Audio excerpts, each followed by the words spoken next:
गोवर्धनधरं वंदे गोपालं गोपरूपिणं गोकुलोत्सवमीशानं गोविंदं गोपिकाप्रियं. श्री गुरुभ्यो नमः. सर्वांक हे अधिक मास हज्जे सुसंदर्भांतू यूथ ऑफ GSP मुखांतर जाऊन घेऊन एकेकाची दिवस आम्ही एक अधिक मासाचे महत्व कसं म्हणून सांगून घेऊन चिंतन करत असेल एक सुसंदर्भ मिळालंच. अधिक मास म्हणून म्हणताना हक्क नामाची एक रीतीरी मला मास म्हणून सांगून म्हणतात, एक रीतीरी अधिक पुरुषोत्तम मास म्हणून सांगून घेऊन म्हणतात. तशीच लोकांतू रूढींतू अधिकस्य अधिकम फलम म्हणून सांगून घेऊन दररीची एक सांगतात. म्हणताना हे अधिक मासांतू आम्ही अनेक रीतीरी पुण्य संपादन करूचे एक होड अवकाश आमका देवानं अनुग्रह कोण दिलेलंच. तशी म्हणताना अधिक मास म्हणताना त्या मासाक अधिक मास म्हणून नाव येऊचे कारण कसं नाही म्हणून सांगून घेऊन आम्ही प्रथम चिंतन करूया. अधिक मास म्हणून म्हणताना एक प्रति आम्ही एक चांद्रमान मास आम्ही कान पडताना हे चांद्रमासांतू एक मासाक एक देवते म्हणून सांगून घेऊन असायचे. म्हणताना हे अधिक मासांतू पुढे मी चिंतन करताना एक देव म्हणून सांगून घेऊन नासिले तक्तष्टी घेऊन मला मास म्हणून सांगून घेऊन म्हणतात लिखते. तशी असताना ते डबल संविधानांतू ते मासानाची उचून घेऊन निमगिरल ना देवानं अनुग्रह कोण घेऊन हे मासाक नियामक हामाची दावून घेऊन असता म्हणून सांगून घेऊन अभय दिली.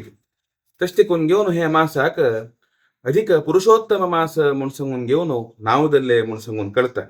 म्हणताना स्कंद पुराणांतू सांगताती असंक्रांतेपि संप्राप्ते माम उद्दिश्य व्रतम चरेत अधिमासाधिपत्योहम सदा वै पुरुषोत्तम म्हणून सांगून घेऊन. म्हणताना हक्का मला मास म्हणून नाव येऊचे कारण कसं नाही म्हणून चिंतन करताना संक्रांती म्हणून सांगून घेऊन नासेल.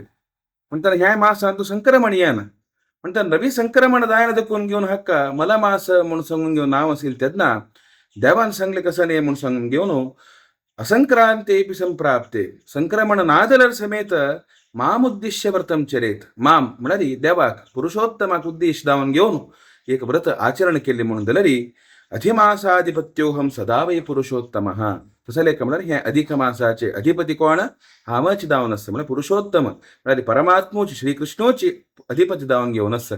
तसे कोण घेऊन ह्या एक अधिक मास प्राप्त झालं त्यांना सर्व रीतीरी एक आराधना देवाला आराधनशे पुरो तक संगीत तसले व्रतशे पुरो कोण कोण करताच की तांका विशेष दावून घेऊन देवाला अनुग्रह जगता म्हणून सांगून घेऊन म्हणलंस. म्हणताना ह्या एक अधिक मास 33 महिनेक एक अनुगुण दावून घेऊन एक वेळाक येऊत तसले एक अधिक मास म्हणून म्हणतात. हे 33 शब्दाक समेत भारी एक विशेष म्हणलंस. 33 कोटी देवते म्हणून सांगून घेऊन शास्त्रांत प्रसिद्ध म्हणतात. तसल ते एक देवाक आम्ही अधिक मासांतू विशेष दावून घेऊन आराधन करची की तंतु संगीत तसले एक महात्म्य मी श्रवण करची की तंतु संगीत तसले एक दानमान इत्यादी पर दिवची की केलल मात्रान अधिकस्य अधिकम फलम म्हणून सांगून घेऊन रूढींतू कसा नस तो परमात्मका अनुग्रह कोंदित्ता केवल अधिक फल दिवचिनी अक्षय्य दावून असेल तसलं फल तो परमात्मा अनुग्रह कोंदित्ता म्हणून सांगून या अधिक मासाचे आम्ही महात्म्य चिंतन करताना आमक कळतं.